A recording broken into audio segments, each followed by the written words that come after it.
Andy here, and today I wanted to talk about my winter horror book recommendations now that we're already halfway through winter.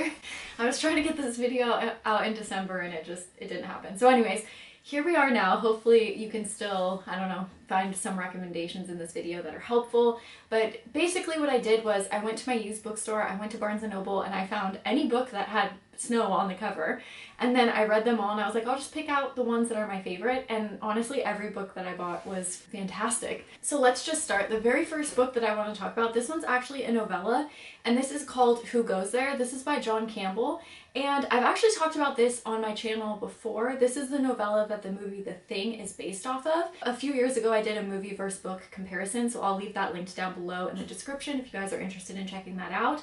But, I mean, come on. What's more wintry than Antarctica? If you guys haven't read Who Goes There, I do highly recommend it. It is a lot like the movie, but it is a lot different too. It is kind of like its own entity. There is some description about winter, the outside, the wind, you know, how cold it is.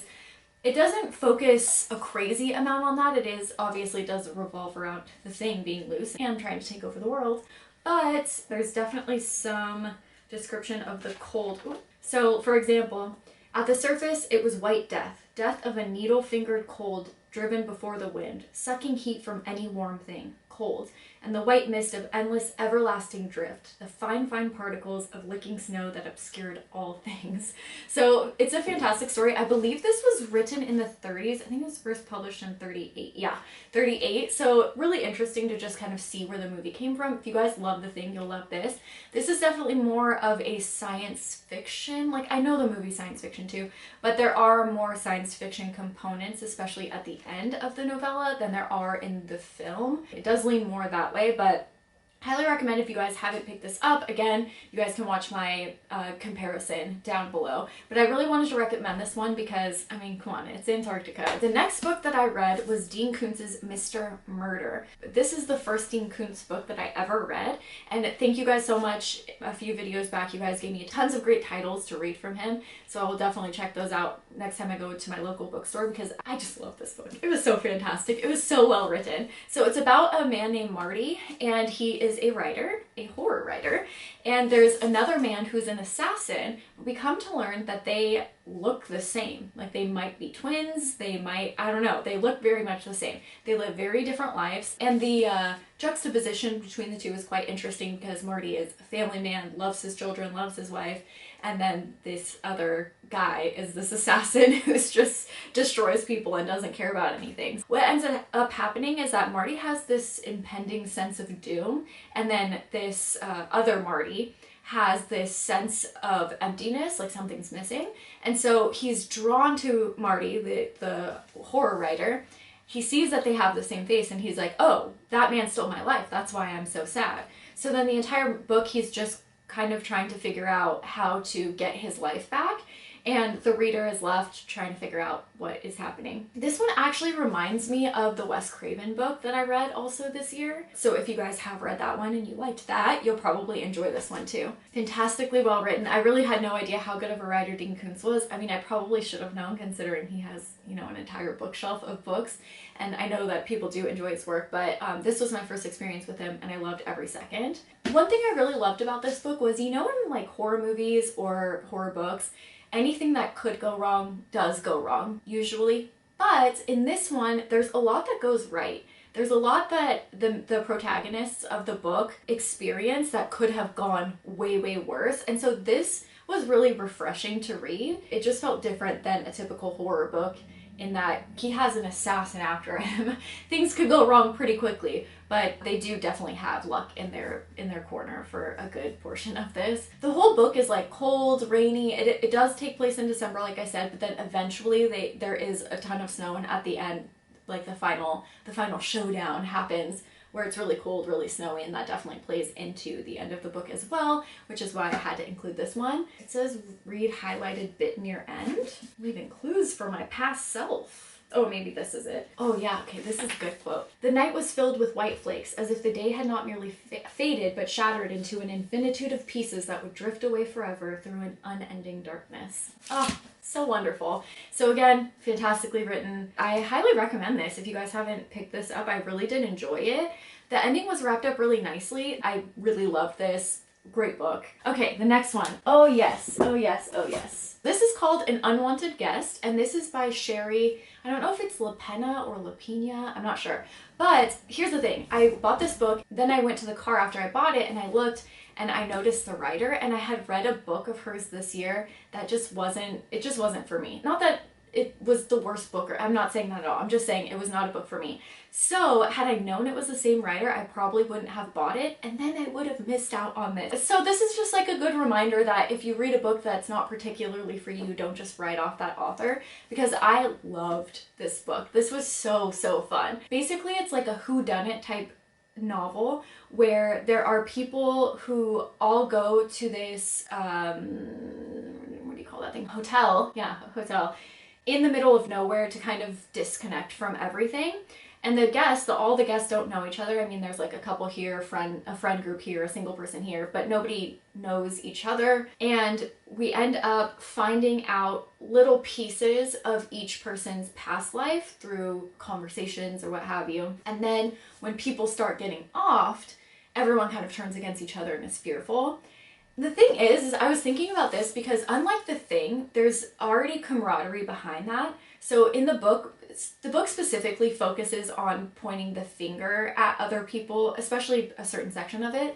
But even at the end, even when they find the test and they're testing people to see if they're the thing or the human, the last thing that McReady says is, "I hope you're you." But this is especially eerie because, like, imagine being stuck in a situation like that, but with a bunch of strangers, and how amplified the accusations would become. So, highly recommend this guy. It is written in present tense, which sometimes I have an issue with novels that are written in present tense. A lot of the time they take me out of the action, but if it's something like this where you're supposed to be there with the characters while the events are unfolding, then to me it makes sense and it actually sucks me in more. So I actually really enjoyed that this was written in present tense.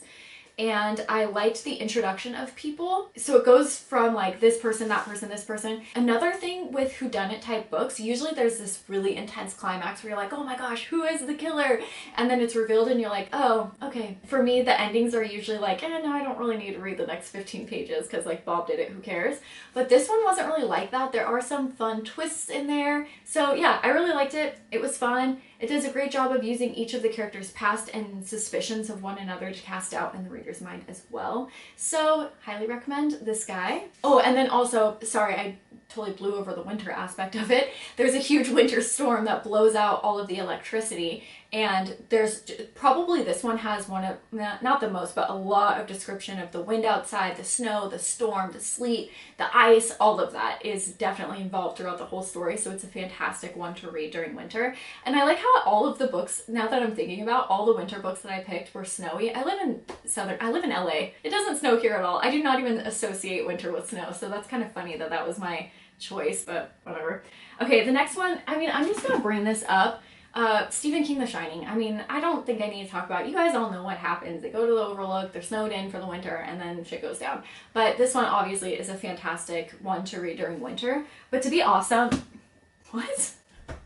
To be honest, a ton of Stephen King books are great to read in winter, but that one in particular stands out in my mind just because it's very enjoyable. And then we have this guy. Okay, so this is Darcy Coates' Voices in the Snow, and I gotta be honest with you, if someone told me the description of this book before I read it, I would probably be like, not for me. And I am so glad that I read this book. I honestly was really surprised at how much I enjoyed this because it really isn't my type of book at all. So it's about this impending storm that's coming in, right? And there's this woman, I don't even remember her name, I read it so long ago.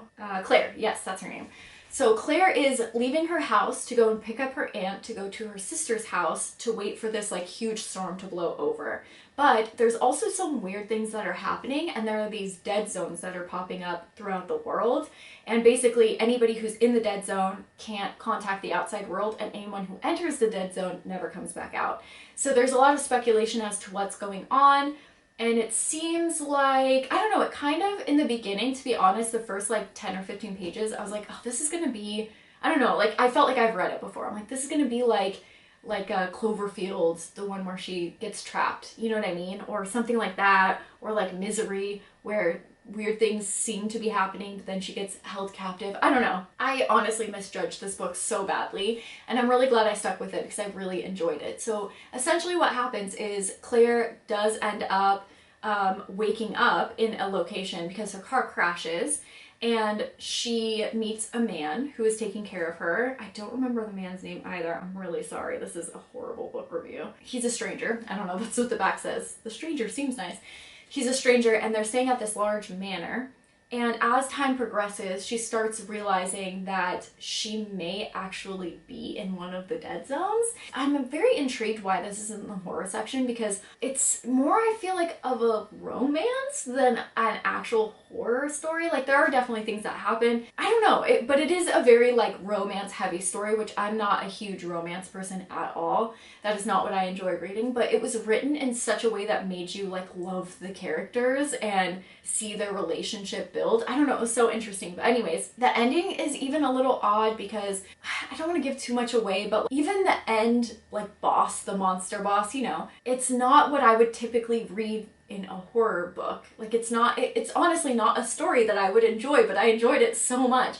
So I wanted to bring it up to you in case, one, this sounds like something that you would read, but it's more of like, it's definitely not like zombies or anything like that. It's more of like, I don't know how to explain it without giving it away. What I'm trying to say is, if you're into a little bit straying from the genre of horror and dabbling in a little bit of romance, a little bit of adventure, a little bit of like science fiction, a little bit of kind of everything, then this one might be for you. Again, this one is very, very heavy on the winter aspects, the snow, the storm outside. Very heavy. Like, most of the book revolves around that, and most of the bad things that happen in the book are related to how intense the storm is. So I just thought it was a great winter book. I really enjoyed it. Not a typical book that I would read, and I am so glad that I did. So that is that book. I hope that I have provided you with some ideas of books to read this winter. Let me know what your favorite winter books are. We still got a month and a half left, so hopefully I can pick up a few additional snowy books. Or I don't know why they have to be in the snow, but let me know what your favorite winter books are. Thank you guys so much for watching, and stay tuned because I do have a lot of videos to catch up on. I haven't even told you the best books that I read last year. I haven't made a video of all of the books that I read. I still have my like February or my January wrap up too. I've got tons and tons of videos coming up.